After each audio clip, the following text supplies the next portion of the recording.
ഭർത്താവ് പറഞ്ഞ ആദ്യം പറയട്ടെ. നീ ഇങ്ങനെയൊക്കെ കഷ്ടപ്പെടുത്തി കഴിഞ്ഞാൽ പിന്നെ ഗുരുവായൂരപ്പന് വേറെ എന്തേ ചെയ്യാൻ പറ്റുമെന്നുള്ളതാണ്. എന്താ കഥ നമുക്ക് കേൾക്കാമല്ലോ. പ്രിയ ശ്രീകാന്ത്, നമസ്കാരം. ഞാൻ വൈക്കത്തുനിന്ന് ആശയാണ്. വളരെ കഷ്ടപ്പെട്ട് ജീവിക്കുന്ന ഒരു കുടുംബമാണ് ഞങ്ങളുടേത്. ഞങ്ങൾക്ക് ഒരു മോളാണുള്ളത്. അവളിലാണ് ഞങ്ങളുടെ പ്രതീക്ഷ. BSc nursing final year student ആയിരുന്നു. ഈ അനുഭവം നടക്കുമ്പോൾ കേരളത്തിൽ വെളിയിലാണ് പഠിച്ചിരുന്നത്. എല്ലാ ദൈവങ്ങളെയും മനസ്സറിഞ്ഞ് വിളിക്കുന്ന ആളാണ് ഞാൻ. ആ വലിയ അനുഗ്രഹമാണ് ഞങ്ങളെ മുന്നോട്ട് നയിക്കുന്നത്. ലോൺ എടുത്തിട്ടാണ് കുഞ്ഞിനെ പഠിപ്പിക്കുന്നത്. എൻ്റെ മോള് പഠിക്കാൻ പോയപ്പോൾ മുതൽ എന്നും 2 നേരം കണ്ണൻ്റെ മുൻപിൽ വിളക്ക് വെച്ച് ഞാൻ പ്രാർത്ഥിക്കും. കണ്ണൻ എനിക്ക് എൻ്റെ മകനാണ്, എൻ്റെ കണ്ണൻ കുട്ടനാണ്. ഈ ജനുവരിയിൽ എൻ്റെ മോളുടെ ഫൈനൽ ഇയർ എക്സാം നടക്കുന്നതിന് മുൻപായിട്ട് സ്റ്റഡി ലീവിന് കുട്ടി വീട്ടിൽ വന്നു. ഹോസ്റ്റലിൽ നിന്നും എല്ലാ സാധനങ്ങളും അപ്പോൾ കൊണ്ടുപോരുകയാണ്. അപ്പോഴൊക്കെ ഞാൻ മോളോട് പറഞ്ഞുകൊണ്ടേയിരുന്നു സർട്ടിഫിക്കറ്റൊക്കെ സൂക്ഷിക്കണമെന്ന്. First year, second year, third year സർട്ടിഫിക്കറ്റുകളൊക്കെ മോള് വീട്ടിൽ വന്നപ്പോൾ തന്നെ ഞാൻ ചോദിച്ചു, സർട്ടിഫിക്കറ്റുകളെല്ലാം എടുത്തു കൊണ്ടുപോകുന്നില്ലേ എന്ന്. അപ്പോൾ അവൾ പറഞ്ഞു, 3 സർട്ടിഫിക്കറ്റുകളും ഒരുമിച്ച് ഒരു ഫയലിൽ വെച്ചിട്ടുണ്ടെന്ന്. എന്നാൽ 1 മാസം കഴിഞ്ഞ് അവൾ തിരിച്ച് എക്സാമിന് വേണ്ടി പോയപ്പോൾ ഈ സർട്ടിഫിക്കറ്റുകൾ കൊണ്ടുപോകാൻ എടുത്തപ്പോൾ ഫസ്റ്റ് ഇയറിലെ സർട്ടിഫിക്കറ്റ് കാണാനില്ല. ഞാൻ ആകെ വിഷമത്തിലായി. മോളെന്നെ സമാധാനിപ്പിച്ചു, അമ്മേ അത് നമ്മുടെ അലമാരയിലൊന്ന് നോക്ക്, ഞാൻ അവിടെ പോയി ഫ്രണ്ട്സിനോടൊക്കെ തിരക്കാമെന്ന്. പക്ഷേ മോൾ അവിടെ ചെന്ന് എല്ലാവരോടും തിരക്കി, ആരുടെയും കയ്യിലില്ല. ഞാനിവിടെ അലമാരയിലും വീട്ടിലും മൊത്തം നോക്കി. ഞാൻ എല്ലാ ദൈവങ്ങളെയും വിളിച്ച് പ്രാർത്ഥനയിലായി, വഴിപാടുകളായി. ഈ സർട്ടിഫിക്കറ്റ് ഉണ്ടെങ്കിൽ മാത്രമേ മോൾക്ക് പാസ്റ്റ് സർട്ടിഫിക്കറ്റ് മേടിക്കാൻ സാധിക്കുകയുള്ളൂ.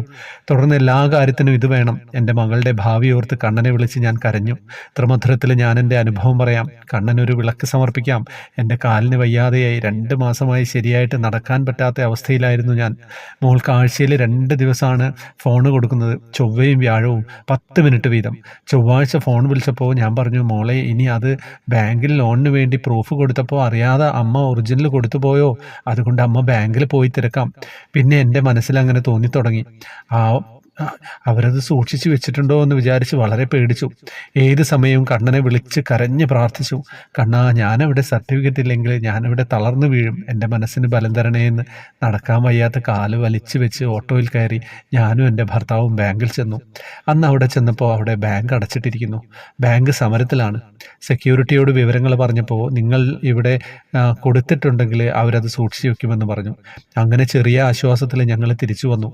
ഇതിനിടയിൽ കണ്ണനോട് ഞാൻ പറഞ്ഞു, ഇനി മോള് വിളിക്കുമ്പോൾ എന്നോട് പറയണം സർട്ടിഫിക്കറ്റ് കിട്ടിയെന്ന്, ഇല്ലെങ്കിൽ എനിക്ക് അങ്ങോട്ട് പറയാൻ കഴിയണം, എനിക്ക് ടെൻഷൻ താങ്ങാൻ പറ്റില്ല കണ്ണാ എന്ന്. യൂണിവേഴ്സിറ്റിയിൽ ചെന്ന് 2ാമത് അപ്ലൈ ചെയ്യണമെങ്കിൽ ചെന്നൈക്ക് പോകണം. ഞങ്ങൾക്ക് 2 ആൾക്കും മോളുടെ കൂടെ പോകാൻ ആരോഗ്യപരമായിട്ട് ബുദ്ധിമുട്ടുണ്ട്. അതുതന്നെയുമല്ല 4th ഇയറിലെ പാസ്റ്റ് സർട്ടിഫിക്കറ്റ് മേടിക്കണമെങ്കിൽ ഇത് വേണം. നമ്മൾ അപ്ലൈ ചെയ്ത് കഴിഞ്ഞാൽ ഇത് എത്ര നാൾ കഴിഞ്ഞാണ് കിട്ടുന്നത്? മോളുടെ പഠിത്തം കഴിഞ്ഞിട്ട് എത്രയും പെട്ടെന്ന് ജോലിക്ക് കയറാൻ നോക്കിയിരിക്കുന്ന ഞങ്ങൾക്ക് വളരെയധികം സങ്കടമായി. കണ്ണനെ പ്രാർത്ഥിച്ചു, കണ്ണാ എനിക്ക് സമാധാനം തരണമേ എന്ന്. എന്നിട്ട് ഞാൻ കൃഷ്ണാനുഭവം കേൾക്കാൻ ഫോൺ എടുത്തു. അപ്പോൾ ത്രിമധുരത്തിൽ ഞാൻ കണ്ട കാഴ്ച എന്നെ അത്ഭുതപ്പെടുത്തി.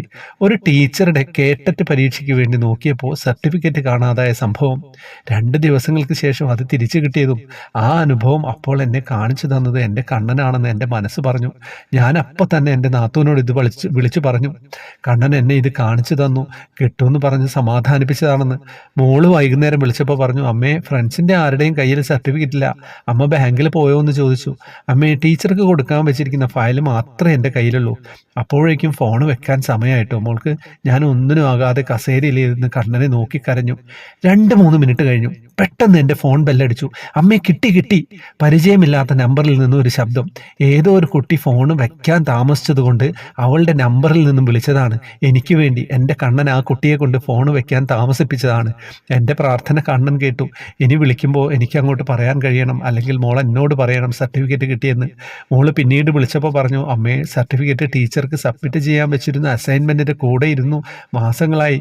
3 സർട്ടിഫിക്കറ്റ് ഒരുമിച്ചിരുന്നതിൽ നിന്ന് ഈ ഒരെണ്ണം ഇപ്പോൾ സബ്മിറ്റ് ചെയ്യുന്ന അസൈൻമെൻറ്റിൽ എങ്ങനെ വന്നു എന്നറിയില്ല എന്ന്.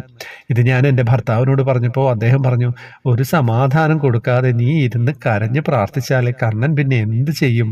പുള്ളിക്കാരൻ അവിടെ അത് കൊണ്ടുവച്ചതാണ്. ഒരു കാര്യം കൂടി പറഞ്ഞോട്ടെ, കഷ്ടപ്പെട്ട് ജീവിക്കുന്ന ഞങ്ങൾക്ക് മോളുടെ പഠന വിഷയത്തിന് വേണ്ടി ഒരിക്കൽ പോലും പൈസയ്ക്ക് ബുദ്ധിമുട്ട് വന്നിട്ടില്ല. എല്ലാം എൻ്റെ കണ്ണൻ്റെ അനുഗ്രഹം. കണ്ണൻകുട്ട നീ തന്നെ ശരണം. ശ്രീകാന്തിൻ്റെ ഭാഷയിൽ ഇത് കേൾക്കാൻ പ്രാർത്ഥിക്കുന്നു. എന്താ കഥ, ഒരു വല്ലാത്ത അനുഭവമായി പോയിട്ടില്ലേ? ഒരു ചെറിയൊരു സിനിമ കണ്ടൊരു ഫീലിംഗ് അല്ലേ?